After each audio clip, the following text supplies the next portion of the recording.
You feel overwhelmed by life's pressures that seem to multiply daily, each new challenge threatening to break your composure and peace of mind. The weight of responsibilities, deadlines, and expectations follows you everywhere, stealing your sleep and affecting every relationship you hold dear, while you watch others navigate similar storms with apparent calm and control.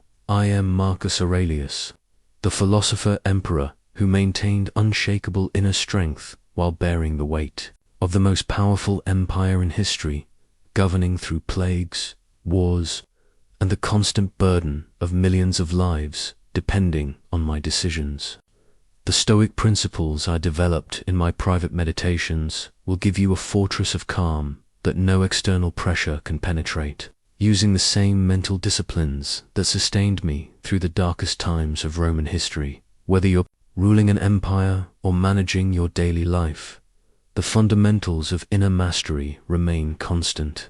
What worked to maintain peace of mind while governing millions can work for anyone facing modern overwhelm. But first, like this video, subscribe for more Stoic wisdom, and comment where you're watching from. I want to see how far the need for true inner strength has spread across the world. Let me tell you about the moment I first understood true overwhelm.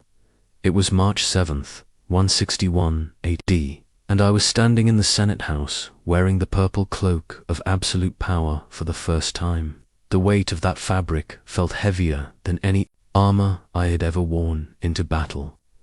In my hands, I held the imperial sealer, simple golden ring that could deploy legions, declare war, or condemn men to death with a single impression in warm wax. I never wanted to be emperor. My adoptive father, Antoninus Pius, had groomed me for this role, but nothing, not philosophy, not military training, not years of preparation could have readied me for the crushing reality of what it meant to hold the lives of 70 million people in my decisions. Every choice I made would ripple across continents. Every hesitation could cost thousands of lives. Every mistake could topple the greatest civilization the world had ever known. That first night as emperor, I couldn't sleep. I paced my chambers, the imperial seal burning like a coal in my palm. The palace was silent, but my mind roared with the magnitude of what lay before me. Reports were already piling up on my desk border.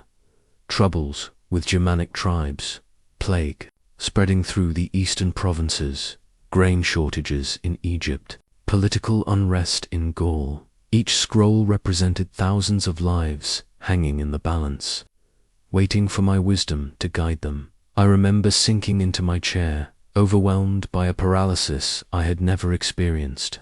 How could one man, even with all the power of Rome behind him, possibly manage such complexity? How could I make decisions when I couldn't even predict all their consequences?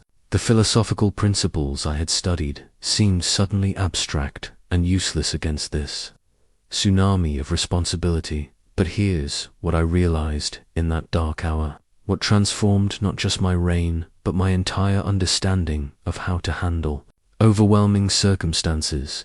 The external weight of responsibility, no matter how massive, cannot crush what remains internally free. The purple cloak could burden my shoulders, but it could not touch the sanctuary of my mind where true strength resided. That night, I began to understand the first principle that would carry me through 20 years of overwhelming imperial challenges. The circumstances pressing upon you, whether you're managing an empire or managing your daily life, are not what create the feeling of being overwhelmed. It's your internal response to those circumstances that either liberates or imprisons you. I learned to separate the role I was playing from the person I fundamentally was. Marcus Aurelius, the emperor, might bear crushing responsibilities, but Marcus Aurelius, the human being, remained free to choose his thoughts, his character, and his responses. The seal could command armies, but only I could command my own mind. This distinction became my salvation during the darkest days of my reign. When the Germanic tribes threatened our borders, When plague devastated our cities, when senators plotted against me, I would return to this fundamental truth.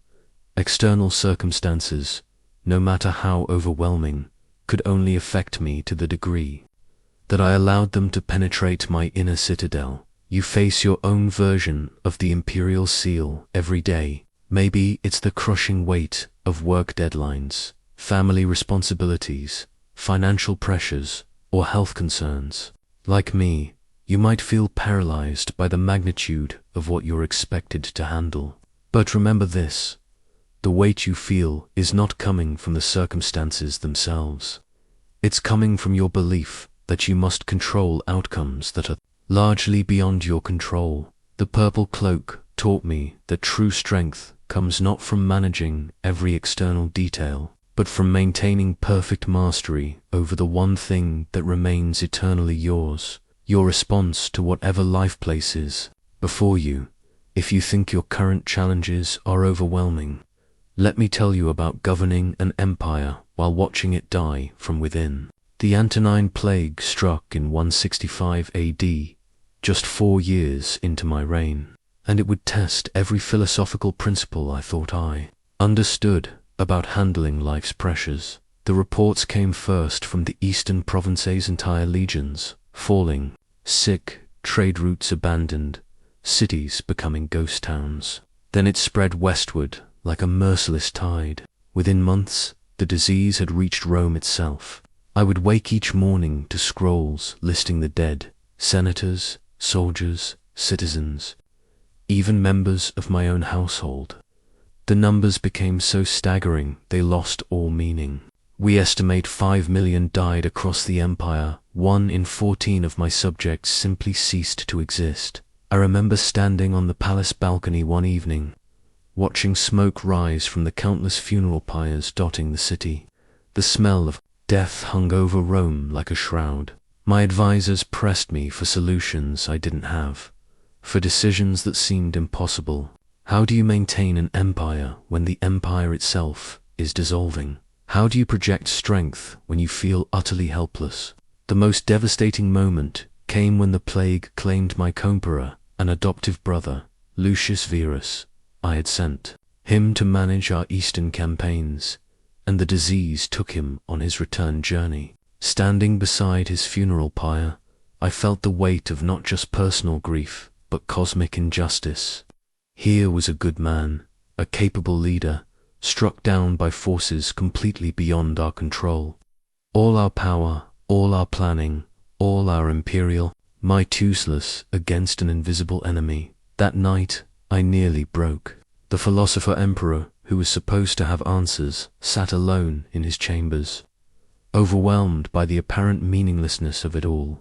If death could claim anyone at any time, if disease could topple empires, if good people suffered while offering no resistance, what was the point of trying to control anything? But in that darkness, I discovered something that would transform how I handled every overwhelming situation for the rest of my life. The plague was teaching me the most liberating truth I would ever learn. Some things are completely beyond your control, and peace comes only from perfect acceptance of this fact.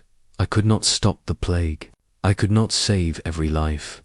I could not prevent suffering or guaranteed outcomes, but I could control my response. I could ensure the empire continued functioning despite the chaos. I could maintain my character while others panicked. I could choose courage over fear, duty over despair, service over self-pity. This realization didn't eliminate the overwhelming nature of the crisis. It transformed my relationship with overwhelm itself. Instead of fighting against circumstances I couldn't change, I learned to flow with them while maintaining absolute control over what remained mine. My thoughts, my choices, my character. The plague years taught me that the feeling of being overwhelmed comes not from difficult circumstances, but from the exhausting attempt to control what lies beyond your influence. The moment you truly accept what you cannot control, you become free to focus all your energy on what you can. And that's where your real power lies. During my campaigns along the Germanic frontier, I kept a simple stone on my desk, remarkable, just a piece of granite I had picked up during a morning walk along the Danube.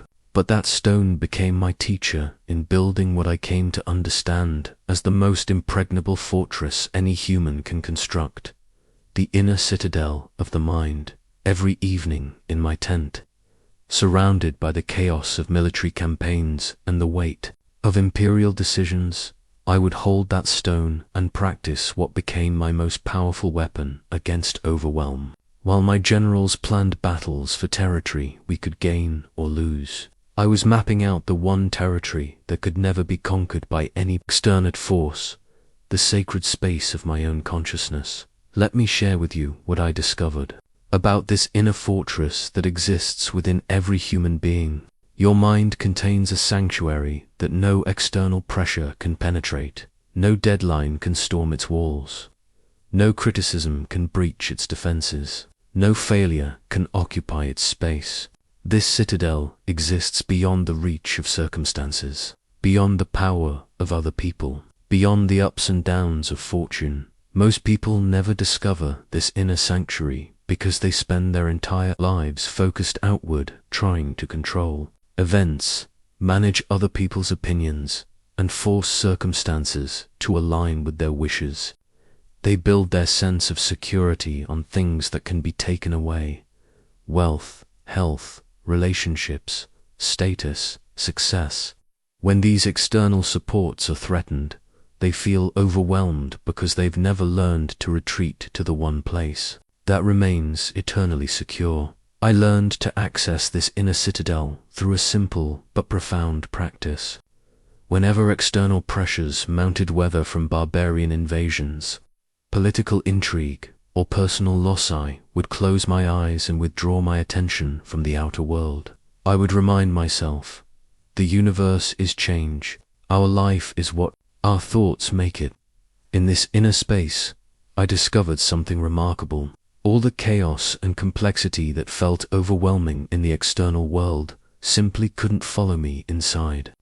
The urgent demands that seemed so critical moments before revealed themselves as temporary disturbances that had no power over my essential self. From this centered place, I could observe my challenges without being consumed by them. This is not escapism or denial, it's the opposite. When you learn to retreat to your inner citadel, you gain the clarity and strength to engage with external challenges more effectively. You stop reacting from a place of overwhelm and start responding from a place of centered power. You realize that while you cannot control what happens to you, you maintain absolute sovereignty over what happens within you. I remember one particularly crushing day when news arrived that German tribes had breached our defenses. A key general had defected to the enemy, and senators in Rome were questioning my leadership. The accumulated weight of these crises felt unbearable, but instead of being swept away by the torrent of problems, I withdrew to my inner fortress. From that centered place, I could see clearly these were external events that would require response, but they could not touch my core identity or fundamental peace. I was still Marcus Aurelius. I still possessed my reason, my principles, and my ability to choose my response. The problems remained significant, but my relationship to them had transformed completely. This inner citadel becomes stronger with practice. Each time you retreat to this sanctuary during overwhelming moments, you reinforce its walls and expand its territory. Eventually, you learn to maintain connection to this centered space even while actively engaging with external challenges. You become like a mountain unmoved by the storms that rage around its peaks, yet fully present and responsive to what the weather requires. Your inner citadel is not a place you visit occasionally. When life becomes too much, it's your true home, the place from which you meet every experience. When you learn to live from this centered space, overwhelm becomes impossible because you're no longer trying to control the uncontrollable. You're simply being who you are, responding from strength rather than reacting from weakness. The external world will continue its chaos, but you have found the one place that remains eternally calm. I want to share with you the mental discipline that transformed every crushing defeat into a stepping stone for growth, every overwhelming crisis into training for virtue. It happened during what should have been the darkest moment of my military career, devastating defeat at the hands of Germanic tribes that cost us an entire legion and nearly ended my campaigns along the Danube. The war council that followed was brutal. My generals sat in stunned silence as reports detailed our losses: 3,000 men dead, our supply lines cut, winter approaching with inadequate provisions, and enemy forces now positioned to strike at the heart of Roman territory. The weight of responsibility for those dead soldiers pressed down on me like a physical force. Every decision I had made leading to this disaster replayed in my mind, each one seemingly proof of my failure as a leader. But as I sat there, drowning in the magnitude of our defeat, I remembered something my philosophy teacher had taught me years earlier. You have power over your mind, not outside events. Realize this, and you will find strength. In that moment, I decided to apply what I now call the discipline of perception, the practice of seeing obstacles not as barriers, but as training. Instead of viewing our defeat as evidence of my incompetence, I began to see it as invaluable. Education. What had this disaster taught us about Germanic tactics? How could our supply chain failures inform better logistics for future campaigns? Which of my decisions had been based on wishful thinking rather than clear assessment? Every painful detail of our loss became data for future success. This shift in perception was not mere positive thinking, it was a fundamental reframe of what challenges represent. Most people see obstacles as interruptions to their plans, barriers to their goals, evidence that life is working against them. This perspective guarantees overwhelm because you're constantly fighting against reality instead of learning from it. But when you apply the discipline of perception, every obstacle becomes your teacher. Every setback becomes training for resilience. Every failure becomes education for future success. Every overwhelming situation becomes an opportunity to develop the exact virtues you need to handle such situations with grace. I trained myself to automatically ask different questions when faced with crushing challenges. Instead of "Why is this happening to me?" I learned to ask, "What is this here to teach me?" Instead of "How can I make this go away?" I asked, "How can this make me stronger?" Instead of "What's wrong with this situation?" I asked, "What opportunity is hidden within this difficulty?" This discipline completely changed my experience of leading the empire. When senators opposed my policies, instead of feeling frustrated, I saw opportunities to practice patience and develop better persuasion skills. When provinces rebelled, instead of feeling overwhelmed by complexity, I saw chances to understand different perspectives and improve our governance. When personal losses struck my family, instead of being crushed by grief, I found opportunities to deepen my understanding of what truly matters. The Germanic campaign that began with such devastating defeat ultimately became one of my greatest successes, not despite that initial failure, but because of how it trained us. The lessons we learned from our mistakes informed every subsequent strategy. The humility that defeat taught us made us more careful in our planning and more respectful of our enemies' capabilities. You can apply this same discipline to whatever overwhelms you right now. That crushing workload isn't just stress, it's training in time management and prioritization. Those relationship conflicts aren't just problems, they're opportunities to develop communication skills and emotional intelligence. Those financial pressures aren't just burdens, they're education in resource management and creative problem solving. The external circumstances don't change when you apply this discipline, but your relationship to them transforms completely. What felt overwhelming when viewed as obstacles becomes manageable when reframed as training. What seemed like evidence of life working against you becomes proof that life is providing exactly the challenges you need to develop into who you're meant to become. This is why I could maintain equanimity during the most chaotic periods of my reign. I had learned to see every challenge as the universe's way of making me stronger, wiser, and more virtuous. The greater the obstacle, the greater the opportunity for growth. The more overwhelming the situation, the more profound the training it offered. Remember, the impediment to action advances action. What stands in the way becomes the way. There was a broken sundial in the courtyard of my palace that became one of my greatest teachers about the nature of overwhelm. Half its face had cracked away during an earthquake, leaving only fragments of bronze and scattered hour markers. Most people saw it as damaged, worthless, but I saw something profound. Time itself is an illusion that creates unnecessary suffering.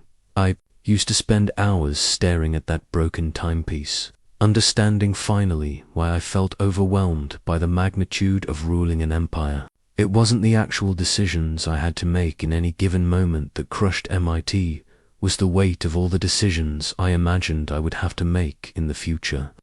Combined with regret over decisions I had made in the past, the present moment, where I actually lived and where all real action happened, contained only one decision at a time. Let me tell you about the day this realization saved my sanity and possibly the empire itself.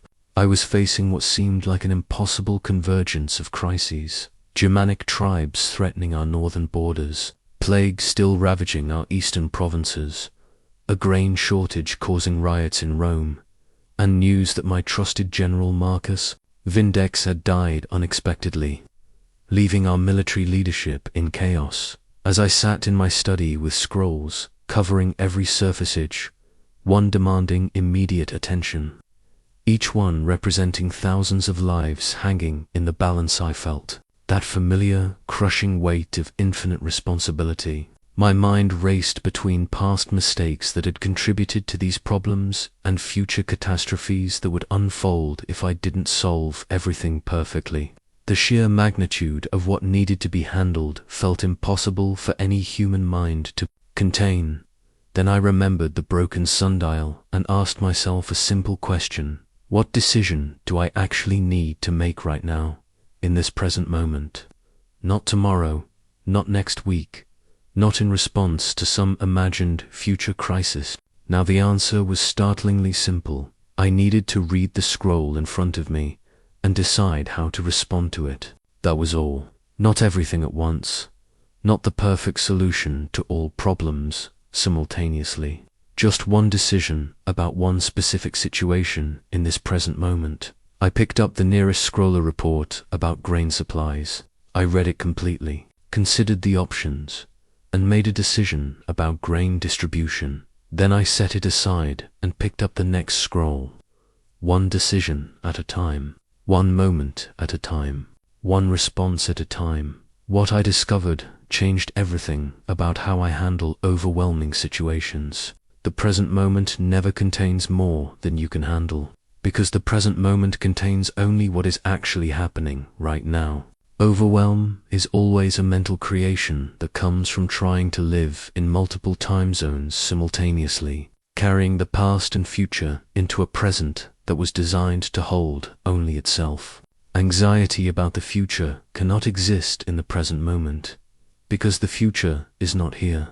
Regret about the past cannot survive in the present moment, because the past is gone. All the emotional weight that creates the feeling of being overwhelmed comes from mental time travel, visiting places that exist only in your imagination. I trained myself to anchor my consciousness in the immediate reality of now. When I felt overwhelmed by the magnitude of governing an empire, I would ask, what is actually required of me in this moment? Usually, it was something remarkably simple: reading a document, making a single decision, having one conversation, taking one action. This practice transformed my entire experience of leadership.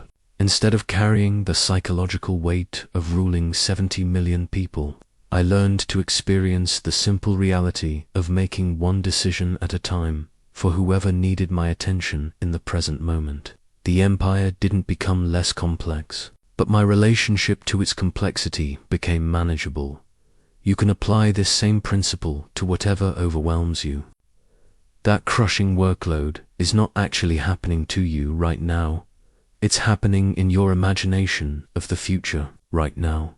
You have only one task to complete. Those relationship problems are not all demanding resolution simultaneously right now.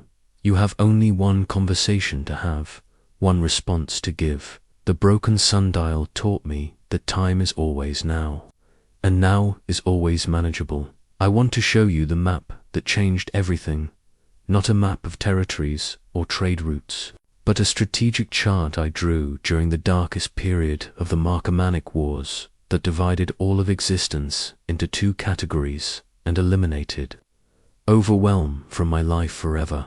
It was the winter of 172 AD, and our situation on the Germanic frontier was desperate. We were fighting multiple tribes simultaneously. Our supply lines were stretched thin, harsh weather was decimating our forces, and reports from Rome suggested political unrest was growing in my absence. I sat in my tent one frozen evening, surrounded by military maps showing enemy positions, supply routes, and battle plans, feeling completely overwhelmed by the impossible complexity of variables I was expected to manage. That's when I took out a blank piece of parchment and drew a simple line down the middle. On the left side, I wrote what is up to me. On the right side, I wrote what is not up to me. Then I began listing every concern, every pressure, every responsibility that was crushing me, placing each item on the appropriate side of that line. The results were startling. Under what is not up to me, I listed where the Germanic tribes would attack, how other generals would perform their duties, what weather we would face, whether senators in Rome would support my policies, how long the war would last, whether my soldiers would contract diseases, what the enemy's strategies would be, whether we would ultimately win or lose. Under what is up to me, I listed my own decisions in each moment, my response to whatever challenges arose, my character and virtue regardless of circumstances, my effort and attention to duty, my emotional reactions to events, my treatment of others, my faithfulness. 2 philosophical principles. Looking at this division, I realized something profound. I had been exhausting myself trying to control items from the right column, while neglecting my complete authority over items in the left column. I was worrying about whether I couldn't change while failing to fully exercise the decision-making power I actually possessed. I was anxious about enemy actions beyond my influence, while not maximizing my control over my own responses and strategies. This simple categorization became my liberation from overwhelm. Every time I felt crushed by the complexity of a situation, I would mentally sort my concerns into these 2 columns. Immediately, my energy would shift from diffused anxiety about uncontrollables to focused attention on what actually lay within my power. The Germanic campaigns became my laboratory for testing this principle. When enemy tactics surprised us, instead of feeling overwhelmed by their unpredictability, I focused on crafting our response. When harsh winter weather threatened our troops, instead of cursing the uncontrollable climate, I concentrated on decisions about shelter, supplies, and troop morale that were within my authority. Most importantly, I learned to find peace with outcomes I couldn't guarantee. I could not ensure victory, but I could ensure that I fought with honor. I could not prevent casualties, but I could ensure that no life was wasted carelessly. I could not control how long the war would last, but I could control how well I fulfilled my duty each day. This distinction transformed my entire approach to overwhelming situations. Instead of feeling responsible for results I couldn't guarantee, I felt responsible only for the quality of my effort and character. Instead of being paralyzed by the magnitude of uncontrollable variables, I found clarity and power in focusing exclusively on my sphere of actual influence. The psychological relief was immediate and profound. Suddenly, I was no longer carrying the weight of the entire universe on my shoulders. I was responsible only for my own choices, responses, and character a manageable load for any human being, regardless of their circumstances or responsibilities. You can apply this same division to whatever overwhelms you right now. Make your own list. On one side, place everything you're worrying about that lies beyond your direct control.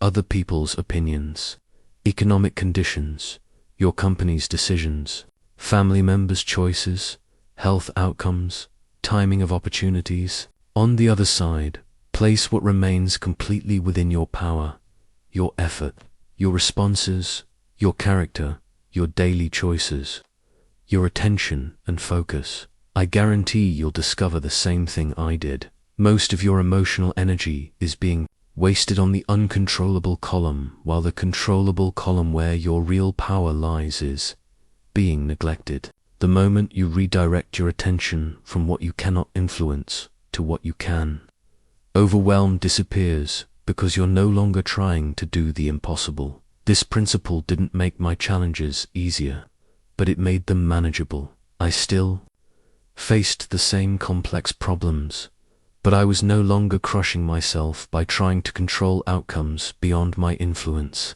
I found peace in perfect effort toward uncertain results. The map, with its simple line, became my guide through every crisis of my reign. Whenever complexity threatened to overwhelm me, I would return to this fundamental question: is this something that is up to me, or something that is not up to me? Then I would respond accordingly, with action where I had control, and with acceptance where I did not. This is the secret to handling any overwhelming situation. Perfect clarity about what is yours to control and what is not, combined with complete commitment to your sphere of influence and complete acceptance of everything else. I wore a simple iron ring on my finger throughout my reign, not the golden imperial seal, but a plain band engraved with 4 words that guided every decision I made: prudentia, fortitudo, temperantia, wisdom, courage, self-discipline, justice. These 4 cardinal virtues became my compass through every overwhelming situation, eliminating the paralysis that comes from having too many options and unclear priorities. Let me tell you about the moment this ring saved me from what could have been the greatest mistake of my reign.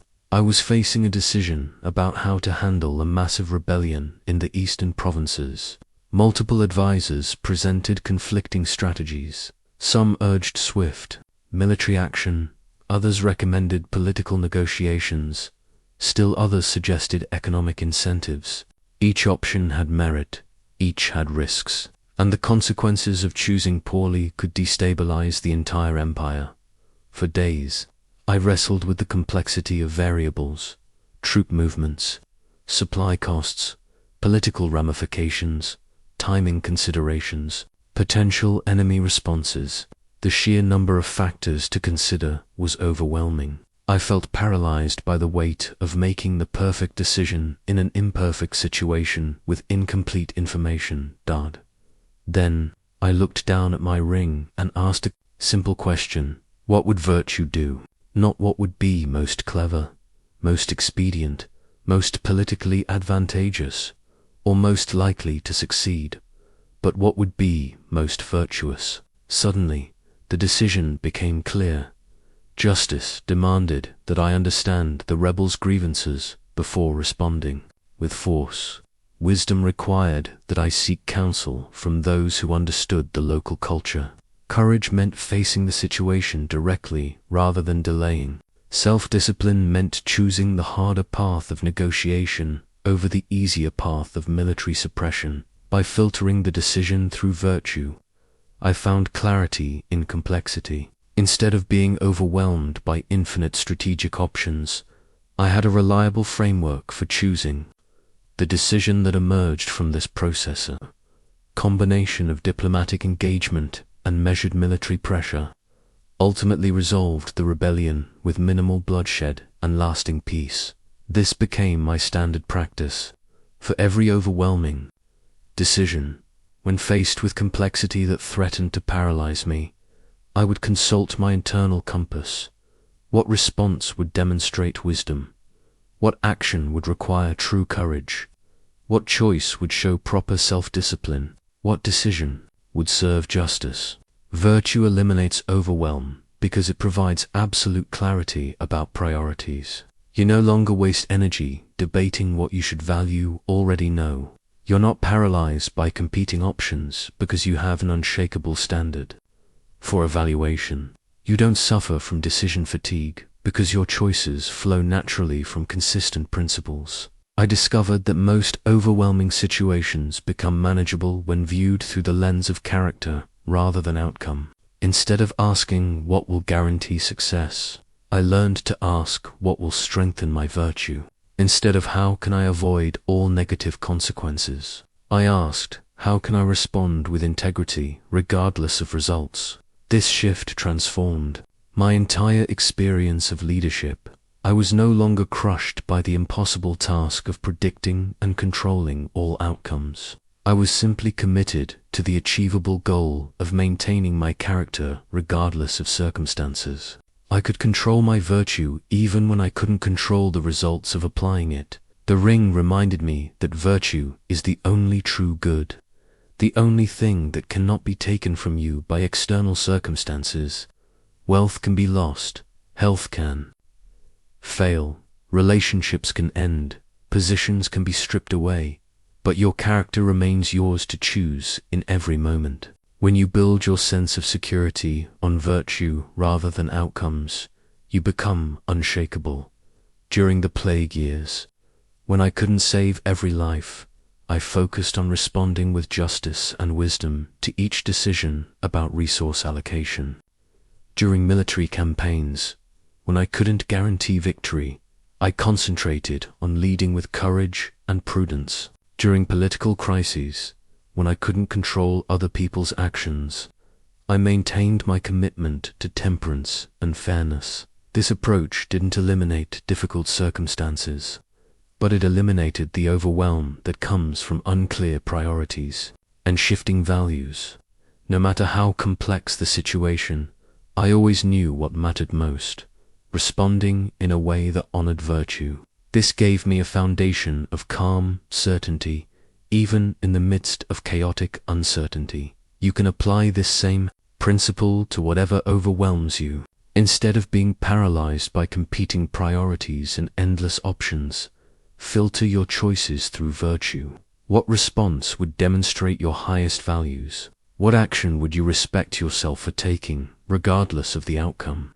What decision would strengthen your character, even if it didn't solve all your problems? When you make virtue your North Star, decision-making becomes simple even when circumstances are complex. You're no longer trying to optimize for outcomes you can't control. You're simply choosing to be the person you want to be in every situation life presents. The iron ring taught me that external circumstances are always uncertain, but virtue is always available. In any moment, regardless of what's happening around you, you can choose courage over fear, wisdom over reactivity, justice over self-interest, self-discipline over impulse. These choices are always within your power, and they provide a foundation of strength that no external pressure can shake. When virtue guides your decisions, you become overwhelm-proof because you're no longer trying to control the uncontrollable, simply committed to expressing your highest self in whatever circumstances arise. In my private chambers, I kept detailed astronomical charts that my court astronomers had prepared, maps of stars, planets, and the vast cosmos that surrounded our small world. These weren't decorations or curiosities. They were tools for the most powerful exercise I knew for dissolving overwhelm, seeing my problems from the perspective of eternity. I remember one particularly crushing evening when everything seemed to be collapsing simultaneously. Reports had arrived that Germanic tribes were mobilizing for a massive, coordinated attack. The plague was resurging in our eastern provinces. Senators were openly questioning my military strategy, and I had just received word that my beloved daughter Lucilla was seriously ill.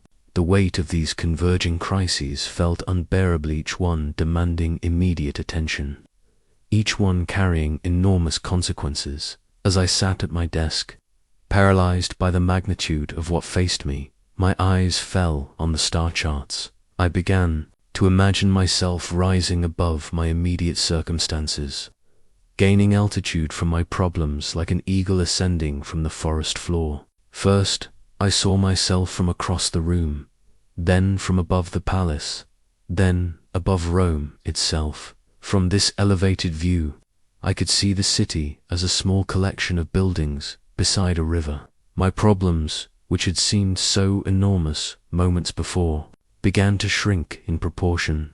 Rising higher, I saw the Italian peninsula, then the entire Mediterranean, then the Roman Empire itself. That vast domain that had seemed like the whole world now appeared as a small section of the Earth's surface. But I didn't stop there. I continued ascending in my imagination until I could see the entire Earth as a pale dot against the darkness of space, suspended among countless stars that had been burning for ages before Rome existed and would continue burning long after our empire had crumbled to dust. From this cosmic perspective, even the most overwhelming crisis revealed its true proportions. This exercise never failed to restore my sense of proportion and peace. The Germanic invasion that had seemed like an existential threat moments before was now just a small disturbance on a tiny planet in an infinite universe. The political opposition that had felt so personal and urgent was revealed as the temporary disagreement of mortals who would all be dust within decades. Even my daughter's illness, while still deserving of my love and attention, was placed in the context of the universal human experience of loss and impermanence. I'm not suggesting this perspective diminished my care or responsibility, quite the opposite.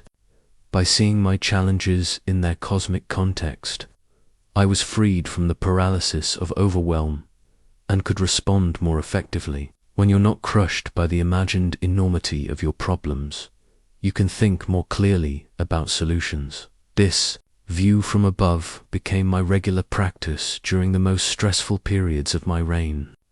When military campaigns seemed hopeless, I would imagine how this conflict would appear to future historians, just one of countless wars fought by mortals throughout time. When political intrigue threatened to consume my attention, I would picture how petty these disputes would seem from the perspective of centuries. The cosmic view taught me that most of what overwhelms us is a failure of perspective.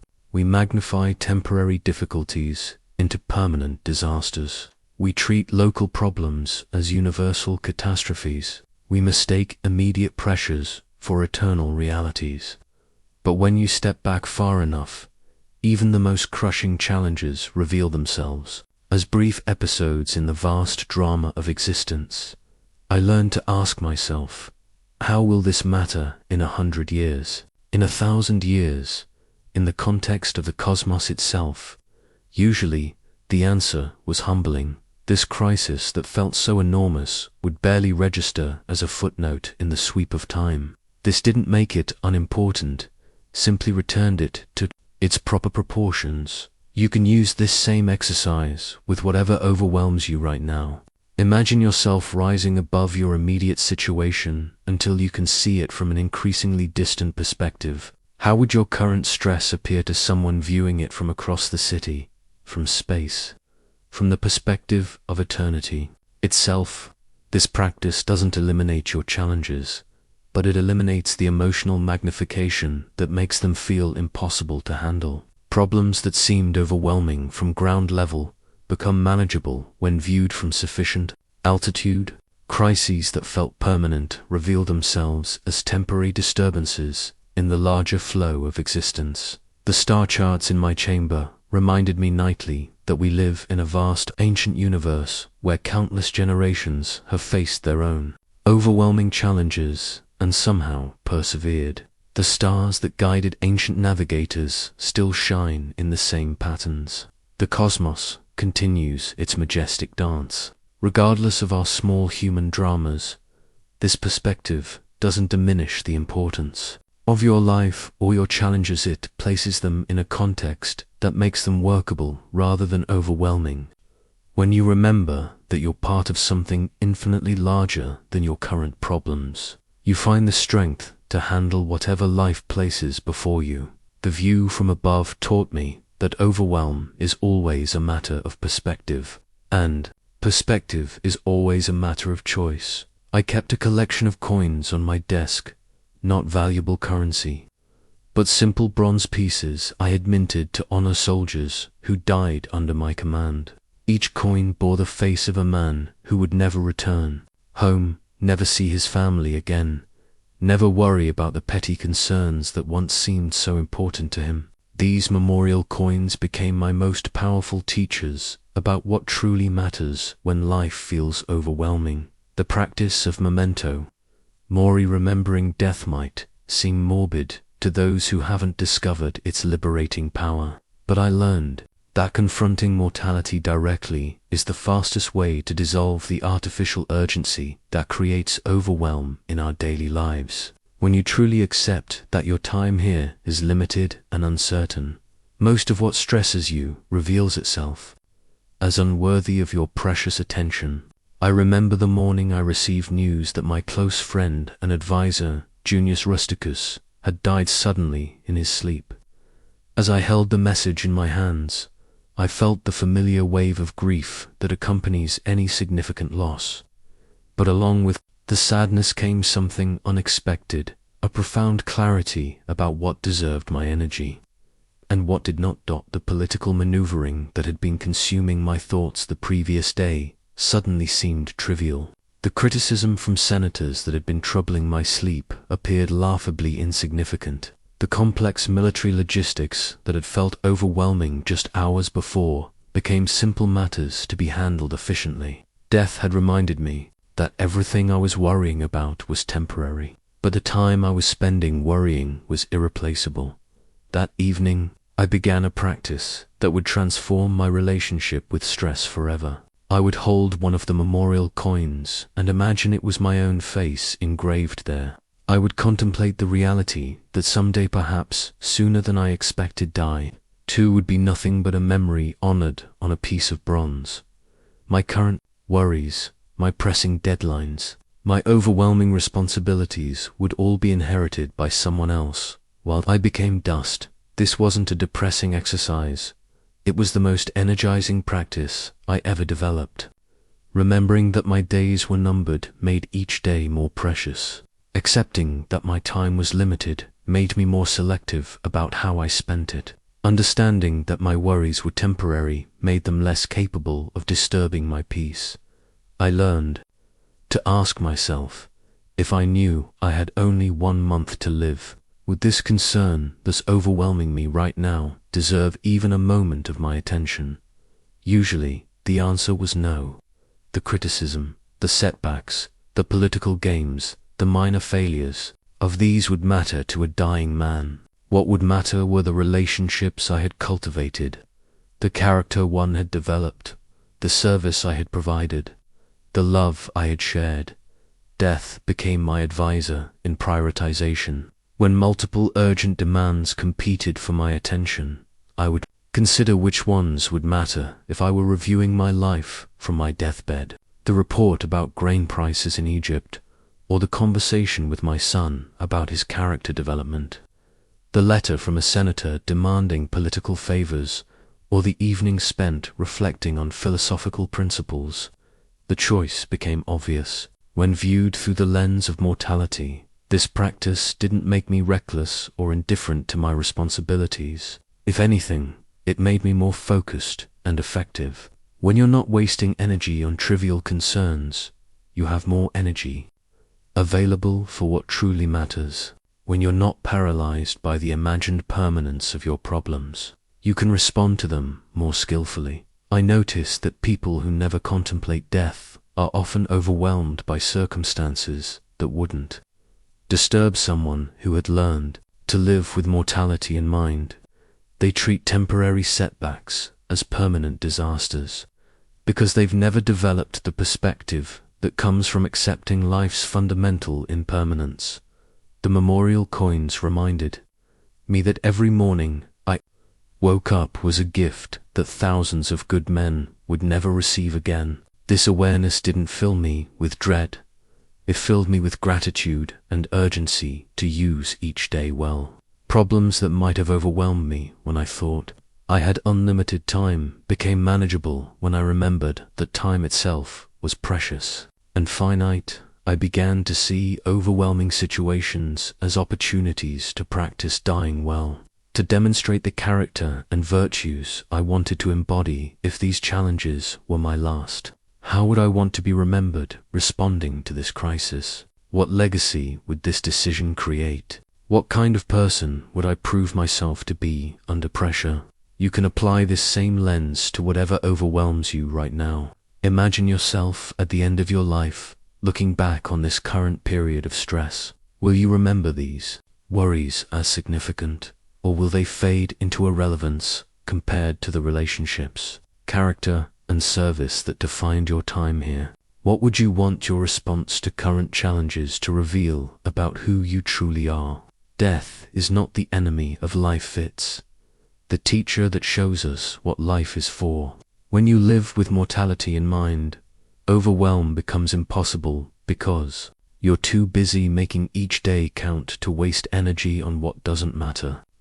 The memorial coins taught me that the best way to honor those who have died is to live with the clarity that comes from knowing we will join them. Time is the only currency that matters, and death is the reminder that teaches us how to spend it wisely. In my private study, I kept detailed scrolls outlining every conceivable disaster that could befall the Roman Empire: barbarian invasions, natural catastrophes, plague outbreaks, economic collapse, military coups, assassination attempts. These weren't paranoid fantasies, they were systematic preparations for loss that became my most powerful tool for building unshakable resilience and eliminating the shock that overwhelms most people when fortune turns against them. I called this practice premeditatio malorum, the premeditation of evils, and it might seem like a recipe for anxiety to those who haven't discovered its liberating power. But I learned that mentally rehearsing loss in advance builds immunity to the devastation that catches unprepared minds off guard. When you've already imagined and accepted the worst that could happen, you become unshakable in the face of actual adversity. Let me tell you about how this practice saved my sanity during what should have been the most crushing blow of my personal life. My beloved son, Commodus, whom I had groomed as my successor, and in whom I had invested all my paternal hopes, began showing signs of the cruelty and instability that would later define his reign. Watching the child I loved transformed into someone I could barely recognize should have devastated me completely. But it didn't overwhelm me the way it might have, because I had spent years mentally preparing for exactly this kind of loss. Not the specific details, but the general reality that everything I cherished, including my children, could be taken from me or could change in ways that would cause me suffering. I had rehearsed in my mind what it would feel like to lose Commodus to death, to betrayal, to corruption, or to the simple fact that children become their own people and may not embody their parents' values. This mental preparation didn't eliminate my grief, but it prevented the additional suffering that comes from shock and resistance to reality. I had already accepted in advance that this loss was possible, even likely given the corrupting influence of absolute power. When it actually happened, I was ready to respond with wisdom rather than being paralyzed by surprise. Every morning, I would spend time imagining the loss of things I valued most. I would picture the empire falling to barbarian invasions, my loved ones dying of disease, my reputation being destroyed by political enemies, my philosophical principles being tested by impossible circumstances. I would mentally rehearse how I would respond to each scenario with virtue and dignity intact. This wasn't masochistic self-torture. It was practical training for resilience. Just as soldiers drill for battle before facing real enemies, I was drilling my mind for adversity before facing real losses. When actual challenges arose, I had already developed the mental muscles needed to handle them gracefully. The contingency scrolls in my study covered every aspect of imperial vulnerability. What if the Germanic tribes united under a single leader? What if Egypt stopped supplying grain? What if the Praetorian Guard turned against me? What if plague killed half the population? For each scenario, I had not only practical plans, but also philosophical preparations for how to maintain my character regardless of the outcome. I discovered that people who never practice negative visualization are often completely unprepared for the reversals that life inevitably brings. They build their sense of security on the assumption that good fortune will continue indefinitely. When loss comes, as it always does, they're devastated not just by the actual loss, but by their assumption that such loss shouldn't happen to them. But when you regularly contemplate the impermanence of everything you value, you develop what I call catastrophe immunity. You're not surprised when relationships end, health fails, wealth disappears, or plans collapse. You've already accepted these possibilities and prepared your response. This doesn't make you pessimistic, it makes you realistically prepared and deeply grateful for what you have while you have it. The practice also revealed something unexpected. Imagining loss actually increased my appreciation for what I possessed. When I spent time mentally rehearsing the death of my wife Faustina, I returned to her with deeper gratitude for her presence. When I contemplated the fall of Rome, I appreciated more fully the civilization I was privileged to protect. When I rehearsed personal failure, I valued more highly the opportunity to serve with honor. You can apply this same practice to whatever you're afraid of losing, or whatever potential disasters overwhelm you with worry. Instead of avoiding thoughts of loss, deliberately contemplate them. What if you lost your job, your health, your most important relationship, your current living situation?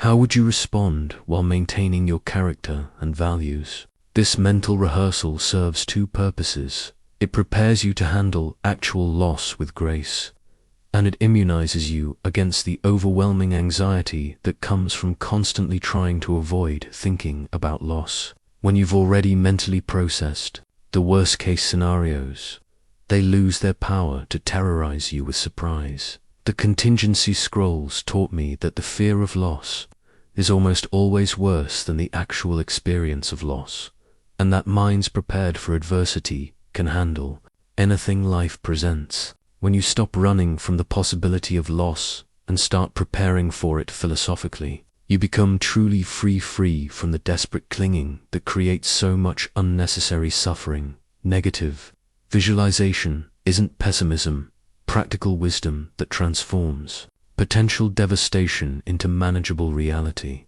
Every morning before dawn, while the palace slept and the world was still quiet, I would light a single oil lamp and open a leather-bound journal where I wrote my private reflections. These weren't official imperial records or philosophical treatises. They were intimate conversations with myself that prepared my mind for whatever the day would bring. This simple 15-minute practice became my foundation for handling overwhelming days with equanimity and purpose. I want to share with you the morning questions that transformed my ability to remain centered regardless of what chaos awaited me. But first, let me tell you why I developed this ritual in the first place. There was a period early in my reign when I would wake up already feeling defeated by the magnitude of what faced me each day. Before my feet even touched the floor, my mind would be racing through the list of impossible decisions, competing demands, and crushing responsibilities that filled every hour. I would arrive at my first meeting already mentally exhausted, reactive rather than responsive. Overwhelmed before the day had truly begun, I realized that if I didn't take control of my mind in those precious quiet moments before the world made its demands, I would spend the entire day being pulled in every direction by external pressures. So I created a morning ritual that set my internal compass before external forces could throw me off course. The first question I would ask myself each morning was, what is the most important thing I can accomplish today that aligns with my deepest values? Not the most urgent, not the loudest, not what others expected, but what would matter most in the context of my character and purpose. This single question cut through the noise of competing priorities and gave me clarity about where to focus my best energy. The second question was, what challenges am I likely to face today, and how do I want to respond to them? I would mentally rehearse potential difficulties, difficult people, unexpected setbacks, overwhelming demands, visualize myself responding with patience, wisdom, and virtue rather than reactivity. This mental preparation meant that when actual challenges arose, I had already practiced my response. The third question was, what am I grateful for in this moment? I would list specific blessings, my health, my family, the opportunity to serve, the philosophical principles that guided me, even the challenges that were developing my character. This gratitude practice created a foundation of contentment that made me less likely to be overwhelmed by what I lacked or what went wrong. The fourth question was, how do I want to treat other people today? I would remind myself that everyone I encountered, from senators to servants, was struggling with their own challenges and deserved my patience and respect. This intention set me up to respond to difficult people with compassion rather than irritation, which prevented many potential conflicts from escalating into overwhelming dramas. The final question was, what kind of person do I want to be today, regardless of what happens? I would visualize myself embodying the qualities I most respected: calm in crisis, generous in judgment, steady in purpose, grateful in abundance, dignified in loss. This vision became my North Star for navigating whatever the day brought. This 15-minute morning investment paid dividends throughout every day. When unexpected crises arose, I had already set my intention to respond with virtue. When people disappointed me, I had already committed to treating them with understanding. When overwhelming demands competed for my attention, I had already identified my highest priority. I noticed something remarkable. The days when I skipped this morning practice were inevitably the days when I felt most overwhelmed and reactive. Without this intentional centering, I would be swept along by the urgency of external demands rather than guided by internal wisdom. But when I began each day with this philosophical preparation, I could maintain equanimity, even during the most chaotic periods. The morning journal became my private sanctuary where I could be completely honest about my fears, doubts, and struggles, without maintaining the strong facade that imperial leadership required. Writing down my thoughts clarified them and often revealed solutions that hadn't been apparent when they were just swirling around in my mind. You can adapt this same practice to prepare for your own overwhelming days. Before checking your phone, reading the news, or diving into your tasks, spend a few minutes asking yourself, what matters most today? What challenges might I face, and how do I want to respond? What am I grateful for? How do I want to treat others? What kind of person do I want to be? This isn't just positive thinking. It's practical preparation that aligns your actions with your values before external pressures can pull you off course. When you start your day with intention rather than reaction, you become the author of your experience rather than its victim. The Dawn Journal taught me that the first moments of each day set the tone for everything that follows. If you begin in a centered, purposeful state, you're much more likely to maintain that state when challenges arise. But if you begin scattered and reactive, you'll spend the entire day trying to recover your equilibrium, 15 minutes of morning reflection creates hours of afternoon peace. The investment in dawn preparation pays dividends in daily resilience. As the sun set each evening, I would light the same oil lamp that had illuminated my morning reflections and conduct what became the most valuable practice of my entire philosophical life, an honest examination of how I had responded to the day's challenges. This wasn't self-criticism or regret, it was practical learning that turned every overwhelming experience into wisdom for handling future difficulties. The lamp itself became symbolic for me. Its steady flame represented the continuity of consciousness that observed my actions without being swept away by them. Just as the lamp remained unmoved while illuminating different scenes throughout the day, my essential self could remain centered while watching how Marcus Aurelius, the emperor, had performed his role in the world's drama. I would begin each evening examination with a simple question: what did I do well today? This wasn't vanity, was recognition of progress and reinforcement of positive patterns. Perhaps I had remained calm during a heated Senate debate, shown patience with a difficult subordinate, or made a decision based on virtue rather than expedience. Acknowledging these successes strengthened my ability to repeat them. Then I would ask the more challenging question: where did I fall short of my own standards? This required brutal honesty about moments when I had reacted with anger instead of wisdom, chosen the expedient path over the virtuous one, or allowed external pressures to compromise my character. But I learned to examine these failures without self-condemnation. They were simply data about what needed improvement. The most important part of this examination was the third question: what did today teach me about handling overwhelming situations? Every challenging experience became a laboratory for learning. If I had felt overwhelmed by competing demands, what did that teach me about prioritization? If criticism had disturbed my peace, what did that reveal about my attachment to others' opinions? If setbacks had frustrated me, what did that show me about my expectations? I remember one evening examining a particularly difficult day when everything seemed to go wrong. Germanic tribes had broken through our defenses. Senators had rejected my proposed legislation. My wife was ill, and I had received reports of corruption among provincial governors. During the day, I had felt completely overwhelmed and had responded to several situations with impatience and reactive anger.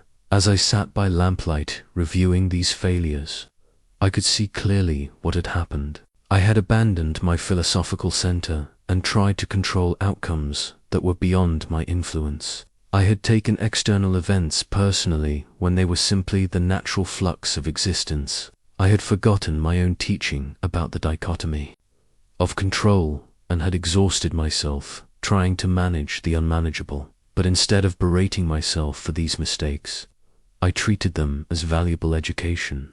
The overwhelm I had experienced was teaching me exactly where my practice was weak. The anger I had shown revealed where I still harbored illusions about controlling other people. The frustration with setbacks exposed my continued attachment to specific outcomes rather than focus on virtuous effort. This honest examination allowed me to approach the next day with greater wisdom. I had learned precisely where my philosophical armor had weak points and could strengthen those areas through focused practice. The overwhelming day had become a teacher rather than just a trial. I developed a systematic approach to this evening practice. First, I would review my responses to challenges, noting both successes and failures without judgment. Then I would identify the specific philosophical principles I had either applied successfully or forgotten in moments of pressure. Finally, I would set intentions for practicing those principles more consistently the following day. This wasn't perfectionism. It was progressive improvement. I never expected to become flawless, but I was committed to becoming more consistently wise. Each evening examination revealed the gap between my philosophical understanding and my actual behavior, giving me clear direction for where to focus my efforts The practice also created a remarkable sense of closure at the end of each day. By thoroughly reviewing my responses and extracting lessons from my experiences, I could release the day completely and rest with a clear conscience. I wasn't carrying unexamined mistakes or missed opportunities into my sleep. Everything had been processed and converted into wisdom. You can apply this same practice to your own overwhelming days. Before sleep, spend a few minutes honestly reviewing your responses to challenges. Where did you handle pressure well? Where did you react in ways you'd prefer to change? What did the difficult moments teach you about your current level of development? This isn't about judging yourself harshly. It's about learning efficiently from experience. Every overwhelming situation contains valuable information about where your practice is strong and where it needs strengthening. But you only access this information through honest, gentle examination. The evening lamp taught me that wisdom comes not from avoiding mistakes, but from learning efficiently from them. When you end each day by converting experience into insight, overwhelming situations transform from problems to be avoided into teachers to be consulted. Each sunset became an opportunity to grow wiser.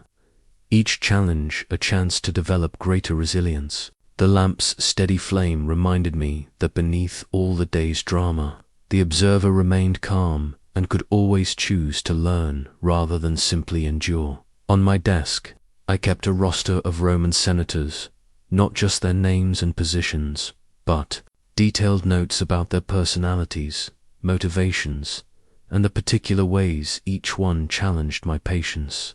These weren't enemies to defeat, but human puzzles to understand. And learning to work with difficult people without losing my inner peace became one of my most essential skills for preventing overwhelm in leadership.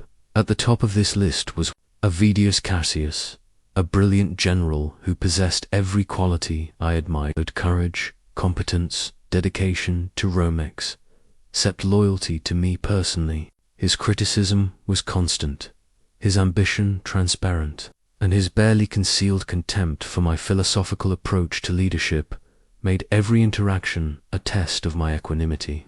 Most emperors would have simply eliminated such a threat, but I was committed to proving that Stoic principles could handle even the most challenging personalities. The breakthrough came when I stopped taking Arvidius's behavior personally and started seeing it as information about his inner state rather than judgment about my worth. His criticism revealed his own insecurity about philosophical leadership in a military context. His ambition showed his genuine concern for Rome's future, even if misdirected.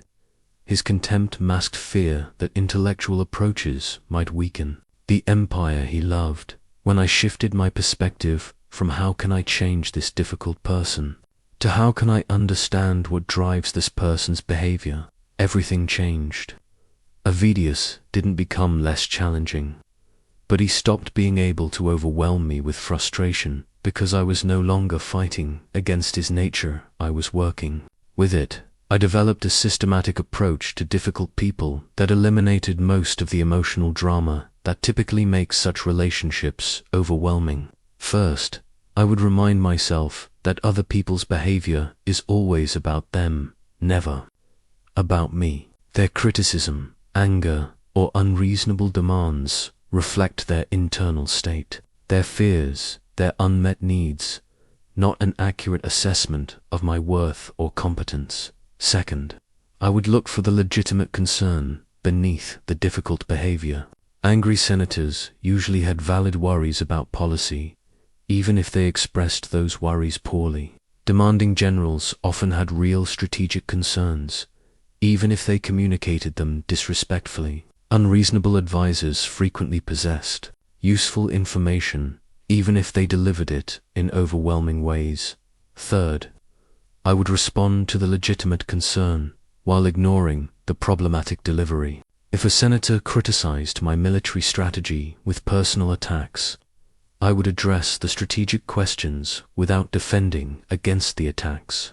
If a general made demands with threatening language, I would consider the substance while disregarding the intimidation.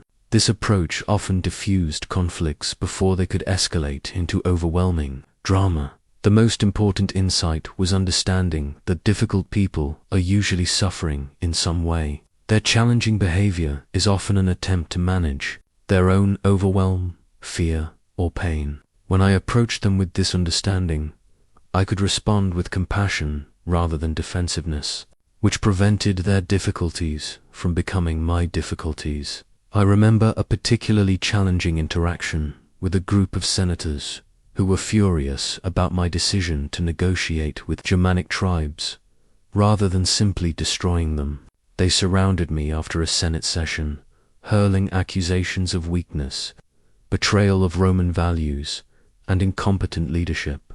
The old Marcus would have felt overwhelmed by their anger and responded defensively, escalating the conflict. Instead, I listened to their concerns while observing their emotional state. I could see they were genuinely afraid that my approach would lead to Roman defeat and the destruction of everything they valued. Their anger was really fear. Their accusations were really pleas for reassurance that I understood the stakes. When I responded to their fear rather than their anger, acknowledging their concerns while explaining my reasoning calmly, the entire dynamic shifted. This didn't mean I always agreed with difficult people or gave them what they wanted, but it meant I could work with them without being pulled into their emotional turbulence. I learned to maintain my center while they expressed their overwhelm, which often helped them find their own center more quickly. The senator roster taught me that difficult people are often testing whether you'll abandon your principles under pressure. They unconsciously want to know if you're strong enough to maintain your character when challenged. When you respond with consistent virtue regardless of their behavior, you often gain their respect even if you don't gain their agreement. I also discovered that setting clear boundaries was essential for preventing difficult people from overwhelming me. I could be understanding about their emotional state without accepting abusive behavior. I could acknowledge their concerns without taking responsibility for managing their feelings. I could work with them professionally without becoming personally entangled in their drama. You can apply these same principles to the difficult people in your life. Remember that their challenging behavior reflects their internal state, not your worth. Look for the legitimate concerns beneath the problematic delivery. Respond to their needs while maintaining your boundaries. Approach them with compassion while protecting your own peace. Most importantly, remember that you cannot change other people, but you can always choose how to respond to them. When you stop trying to control their behavior and focus on controlling your own response, difficult people lose their power to overwhelm you. They become simply part of the landscape you navigate with wisdom rather than obstacles that destroy your peace. The roster reminded me daily that dealing skillfully with difficult people is one of the highest forms of philosophical practice, transforming potential sources of overwhelm into opportunities for developing patience, understanding, and unshakable inner strength. In my private treasury, I maintain the detailed inventory of the imperial wealth: gold, silver, precious stones, vast estates, tribute from conquered territories. But attached to each item was a small scroll with the same inscription: preferred but not essential. This simple phrase represented one of the most liberating philosophical distinctions I ever learned: the difference between what we naturally prefer and what we absolutely need for a meaningful life. The concept of preferred indifference revolutionized my relationship with success and failure, gain and loss, fortune and misfortune. It eliminated the overwhelming anxiety that comes from believing that external circumstances must align perfectly for us to be happy or secure. Let me explain how this seemingly abstract philosophical idea became intensely practical in handling life's pressures. Most people create enormous suffering for themselves by treating their preferences as necessities. They believe they need specific outcomes to be happy: the promotion, the relationship, the health condition, the financial situation, the living circumstances. When these preferred outcomes are threatened or lost, they feel overwhelmed because they've convinced themselves that their well-being depends on controlling things largely beyond their control. But I learned to distinguish between three categories of things. First, there are genuine goods, virtue, wisdom, justice, courage that actually improve our character and cannot be taken from us by external circumstances. Second, there are genuine evils, vice, cowardice, injustice, corruption that actually harm our character and should be avoided.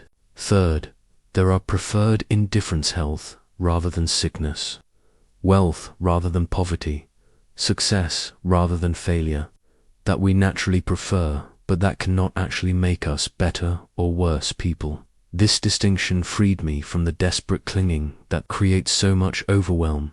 I could work diligently for preferred outcomes without being destroyed if I didn't achieve them. I could appreciate good fortune without being dependent on it for my peace of mind. I could face setbacks without feeling that my essential well-being was threatened. I remember applying this principle during one of the most challenging periods of my reign, when multiple crises converged simultaneously. The Germanic wars were draining our treasury, plague was devastating our population, political opposition was growing in Rome, and my own health was failing. Any one of these challenges could have felt overwhelming if I had treated the preferred outcomes: military victory, economic prosperity, political support, personal health as essential for my well-being. Instead, I reminded myself that while I naturally preferred success in all these areas, my fundamental peace and worth as a person did not depend on achieving these preferences. I could face military defeat with dignity, economic hardship with resourcefulness, political opposition with integrity, and illness with courage. The external outcomes were preferred but not essential for maintaining my character and inner strength. This didn't make me passive or indifferent to results. I worked as hard as ever to achieve the best outcomes possible, but I worked from a place of calm engagement rather than desperate attachment. I could give my full effort without being crushed if that effort didn't produce the results I hoped for. The treasure inventory became my daily reminder that everything I possessed, from imperial power to personal relationships, was preferred but not essential. I enjoyed these blessings while I had them, but I held them lightly, knowing they could be lost without destroying what truly mattered about my life. This practice extended to every area of potential overwhelm. When facing criticism, I reminded myself that approval was preferred but not essential. I could maintain my character and continue my service regardless of others' opinions. When dealing with setbacks, I remembered that smooth progress was preferred but not essential. I could learn and grow from difficulties just as well as from successes. The most powerful aspect of this practice was how it eliminated the exhausting emotional roller coaster that most people experience. When you treat your preferences as necessities, every threat to those preferences creates anxiety, every loss creates devastation, every uncertainty creates overwhelm. But when you hold your preferences lightly, you can remain centered regardless of external fluctuations. I learned to ask myself regularly, am I treating this preference as if it were essential for my well-being? Usually, the honest answer revealed that I was creating unnecessary suffering by demanding that life align with my wishes rather than accepting what actually occurred while working skillfully with whatever circumstances arose. You can apply this same distinction to whatever overwhelms you right now. That job you want, that relationship you're trying to preserve, that health outcome you're worried about, that financial goal you're pursuing. These are all naturally preferred. But are they truly essential for your fundamental well-being, character development?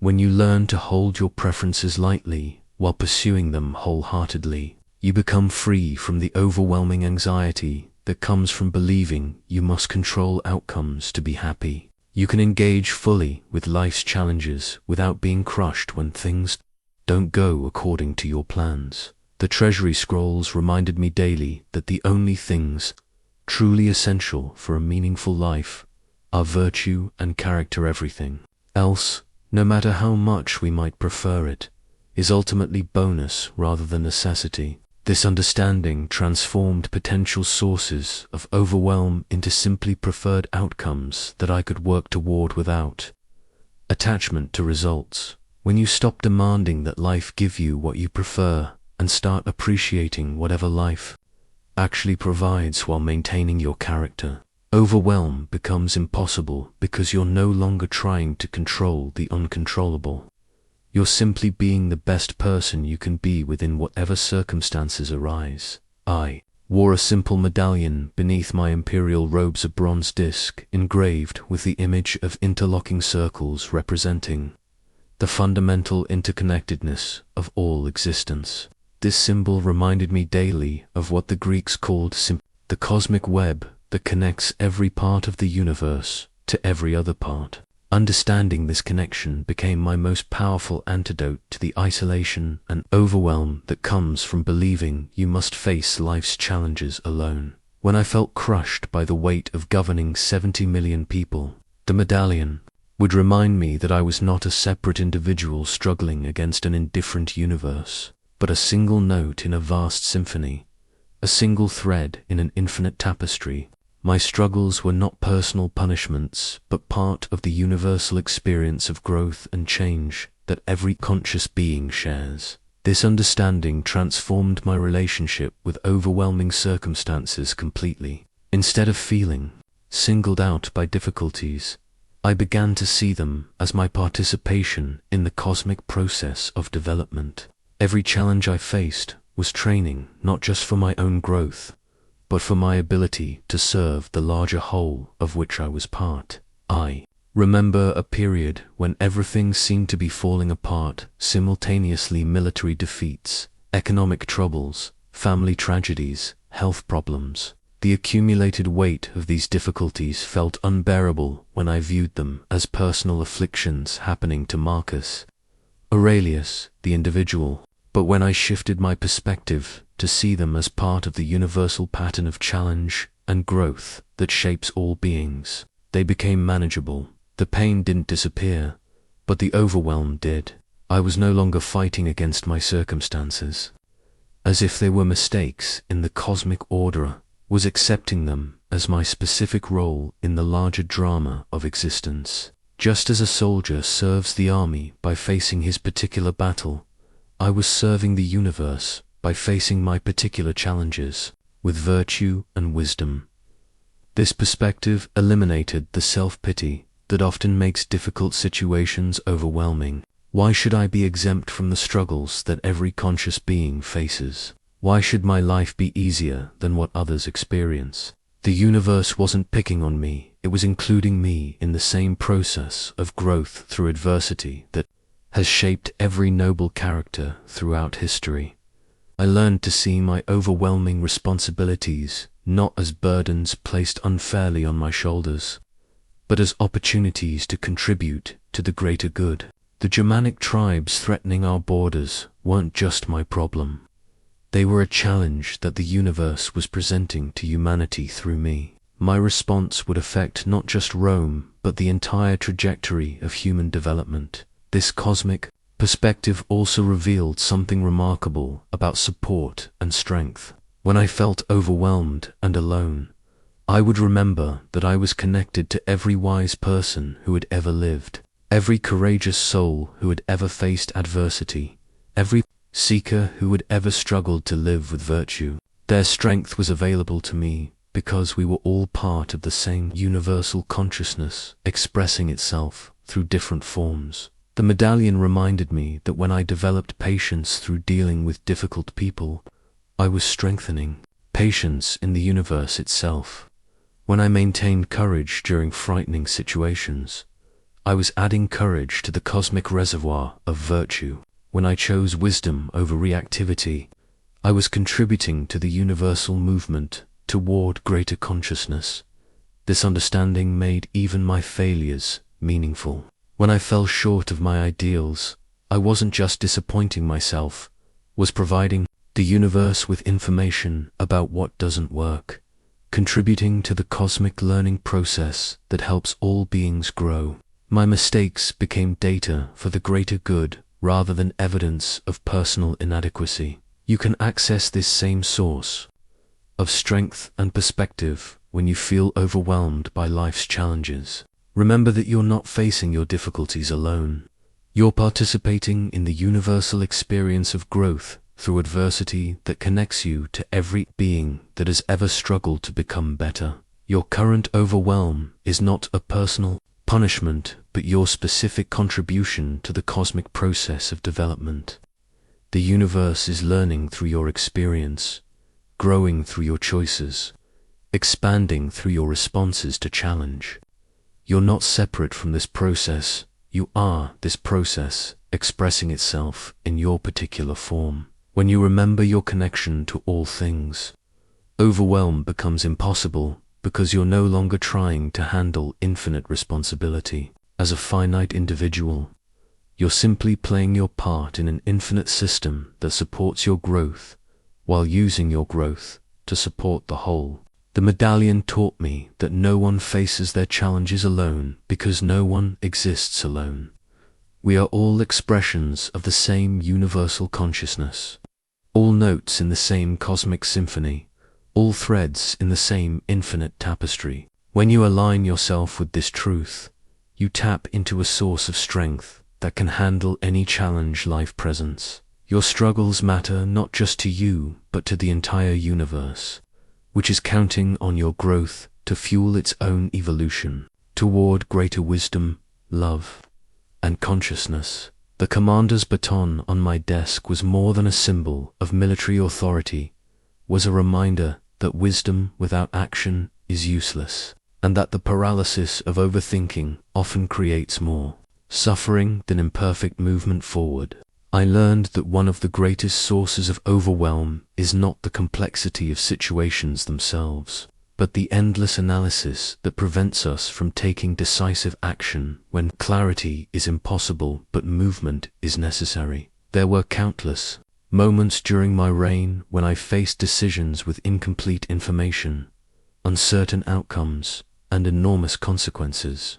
The old Marcus would have been paralyzed by the fear of making the wrong choice, analyzing every variable until the opportunity for action had passed. But I developed what I came to call the discipline of action, the ability to move forward with wisdom when perfect clarity was unavailable. The breakthrough came during a critical moment in the Germanic Wars when our scouts reported conflicting information about enemy positions. One path suggested the tribes were concentrated to the north.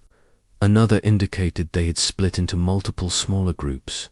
A third proposed they had retreated entirely. Each piece of intelligence seemed credible, but they contradicted each other completely. A wrong decision could cost thousands of lives, but no decision would certainly lead to disaster as winter approached. As I sat with a baton in my hands, I realized I was trying to achieve an impossible standard, perfect knowledge, before action. But the universe rarely provides perfect knowledge, and waiting for certainty is often a decision to let circumstances choose for you rather than exercising your own agency. The paralysis of analysis was becoming more dangerous than the risk of imperfect action. I developed a framework for acting wisely under uncertainty that eliminated the overwhelm of endless deliberation. First, I would gather the best information available within a reasonable time frame, not perfect information, but sufficient information for a reasonable decision. Second, I would consider the likely consequences of both action and inaction, remembering that inaction is also a choice with results. Third, I would choose the path most aligned with virtue and accept responsibility for the outcome while learning from whatever resulted. Using this framework, I decided to divide our forces and probe all three possible enemy positions simultaneously. It wasn't the perfect solution. It dispersed our strength and increased our risks, but it was better than paralysis, and it gave us actual information instead of endless speculation. The action revealed that the enemy had indeed split into smaller groups. validating one piece of intelligence while disproving the others. More importantly, it demonstrated that movement forward, even with uncertainty, was superior to stagnation. This principle transformed my entire approach to overwhelming decisions. Instead of being crushed by the weight of making perfect choices, I focused on making good enough choices consistently. Instead of being paralyzed by the fear of negative consequences, I accepted that all actions have both positive and negative results and committed to learning from whatever emerged. I learned to distinguish between decisions that required extensive analysis and decisions that simply required movement. Some choices, like major policy changes or military strategies, deserved careful consideration, but many daily decisions that felt overwhelming were really just opportunities to practice action despite uncertainty. The discipline was knowing when to think and when to act. The baton reminded me that leadership often means moving forward when followers need direction more than you need certainty. People being overwhelmed by indecision often needed someone to choose a direction, not necessarily the perfect direction, but a clear direction they could follow while making adjustments along the way. I discovered that action itself provides information that analysis cannot. You can speculate endlessly about how a policy might work, but implementing it shows you exactly what does and doesn't function as intended. You can analyze a relationship problem indefinitely, but having the difficult conversation reveals dynamics that no amount of thinking could predict. This doesn't mean acting recklessly or abandoning careful consideration. It means recognizing when you have sufficient information to make a reasonable decision and when additional analysis is really procrastination disguised as prudence. It means accepting that most decisions can be adjusted as you learn more. So, perfect initial choices are less important than consistent forward movement. The discipline of action also taught me to embrace what I called directional correctness over perfect accuracy. If I was trying to reach a destination, heading generally in the right direction was more valuable than standing still until I could map the perfect route. I could adjust course as I moved, but I couldn't adjust course if I never started moving.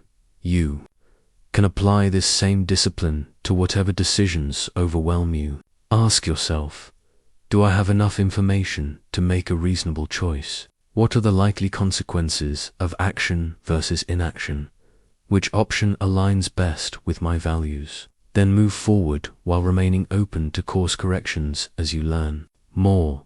Most overwhelming decisions are not as permanent or consequential as they appear. You can try one approach, gather feedback, and adjust your strategy. The key is maintaining forward momentum while staying flexible about methods. The commander's baton taught me that wisdom lies not in perfect decision-making, but in thoughtful action, followed by intelligent adaptation. When you're moving forward with virtue as your guide, you can handle whatever results emerge because you're not attached to specific outcomes.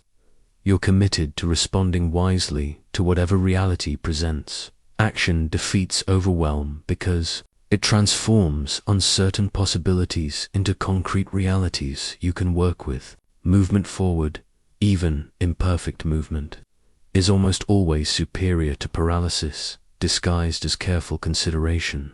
As I write these final words, the succession letter that will guide future emperors rests beside me, not instructions about policy or strategy, but counsel about maintaining philosophical courage in the face of overwhelming responsibility. After 2 decades of applying Stoic principles to the most challenging circumstances an emperor could face, I want to leave you with the most important truth I've discovered. Inner strength is not just personal development. It's the greatest gift you can give to a world that desperately needs people who cannot be overwhelmed by external circumstances. When you develop unshakable inner peace, you become a source of stability for everyone around you. During the most chaotic periods of my reign, when plague ravaged the empire, when enemies threatened our borders, when political opposition seemed insurmountable, People looked to me not for perfect solutions, but for proof that it was possible to remain centered when everything else was falling apart. Your calm becomes their anchor. Your strength becomes their hope. Your example becomes their instruction manual for handling their own overwhelming circumstances. I have watched this ripple effect throughout my years of leadership. When I maintained my composure during crisis, my advisors felt permission to think clearly rather than panic. When I responded to criticism with patience rather than defensiveness, senators learned to engage in actual dialogue rather than political warfare. When I faced setbacks with equanimity rather than despair, soldiers discovered they could endure hardship without losing heart. But the most profound impact came in the smallest moments.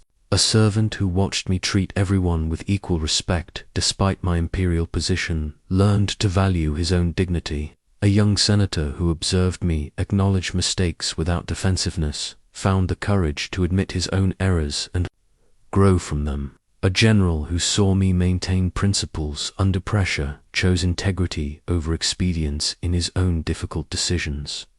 This is how inner strength changes the world, not through grand gestures or public declarations, but through the daily example of someone who has learnt to remain unshaken by external storms. Every person who develops genuine philosophical courage becomes a teacher, whether they realize it or not, showing others that it's possible to face overwhelming circumstances without being overwhelmed by them.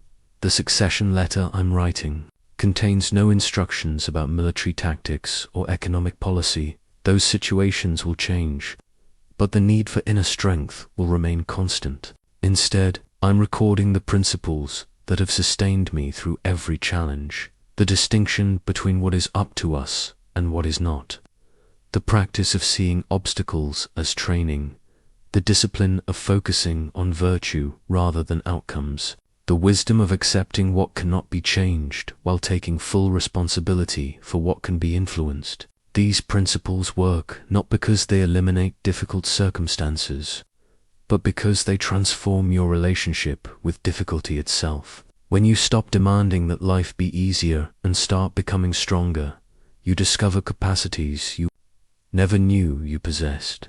When you stop fighting against reality and start flowing with it while maintaining your character, you find peace in the midst of chaos. When you stop trying to control everything and start controlling the one thing that is truly yours, your response, you become free. But here's what I want you to understand about the legacy you're creating through your own journey toward inner strength.